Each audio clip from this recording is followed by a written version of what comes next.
Eto nga ho mga ka-province at pinagluto namin kayo ng banana Q, tapos ay ikakain na rin namin kayo. Saging kayo dyan!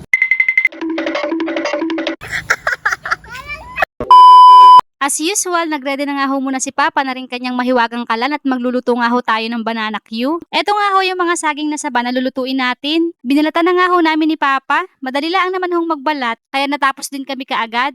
Eto nga ho pala yung tiniba pa namin ni Papa nung nakaraang nagluto po kami ng siroy. Isinalang ko na ho dyan na ring kawali at inintay laang hong uminit. Maya-maya ho ay naglagay na tayo ng mantika. 1 litro ho ang ginamit namin para naman medyo lumubog sa mantika yung mga saging at maluto agad. At habang nagpapainit ho tayo ng mantika ay inuto ko nga ho muna aring aking pamangkin at ako'y nagpaturo ng dance step na lagi niyang sinasayaw.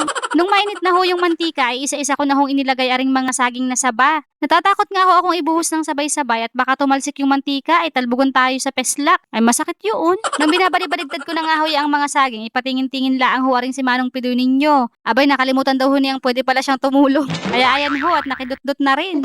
Ganito nga ho muna ang ginagawa namin sa pagluluto ng banana Q. Piniprito muna ho namin yan tas ay aahunin pag medyo brown na ho yung kulay. Saka ho kami magtutunaw ng sangkaka at ilalagay ho ulit yung mga saging. Inaahon na nga po dyan ni Papa yung mga brownish na ang kulay, tas ay nilalagay ko naman ho yung iba pang saging at hindi ho kaya ng isang salangan laang. At nung maprito na nga ho lahat ng saging ay nagtunaw na ho tayo dyan na ring sangkaka. Mas gusto nga ho pala namin gamitin ang sangkaka kaysa sa asukal. Gawa ng arihong sangkaka kahit medyo masunog ay hindi ho baga napait, hindi ho katulad ng asukal. Saka hindi ho nakakasawa ang tamis na ring sangkaka. Eto nga ho at inilagay na namin yung mga saging din sa tinunaw na sangkaka. Ay siya nga ho pala din ho sa Quezon ay sangkaka ho ang tawag din. Ay sa inyo ho mga ka-province ano hong tawag nyo dyan? Comment nyo lang ho at nang kami magka-idea naman ho. Di ba ho? Pulos ho.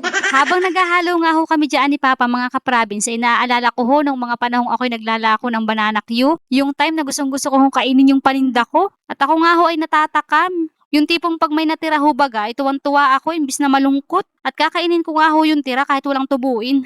Nagtinda pa. Saka nung ako ho ay bata pa, kahit hanggang ngayon ho mga ka-province, ay yung ganitong itsura ng banana Q ang gustong gusto ko. Yung wala ho bagang buo-buong asukal. Ay talaga namang ako'y naglalaway pagka ako'y nakakakita ng ganiri sa palengke ay. Nung luto na nga ho ay tinanggal na muna namin sa apo yung kawali nang maiahon ko na nga ho isa-isa yung mga saging. Ay kayo ho bagay natatakam na, ay dampot na ho. Inilagay ko na nga ho muna sa patuluan ng mantika at nang tumulo yung mantika, ay kaya nga nilagay sa patuluan ng mantika. Nung mapatulo na ho yan ng mga ilang minuto ay tinuhog-tuhog ko na nga po ng stick ng kawayan. At kakoy para naman pil na pil namin na talagang banana Q aring aming kakainin ay nagpabili na rin ho ako sa asawa ko ng stick. Ay pil na pil man din. Pagkatapos nga ho magtuhog ay eto na ho at ready na ho ang ating banana Q.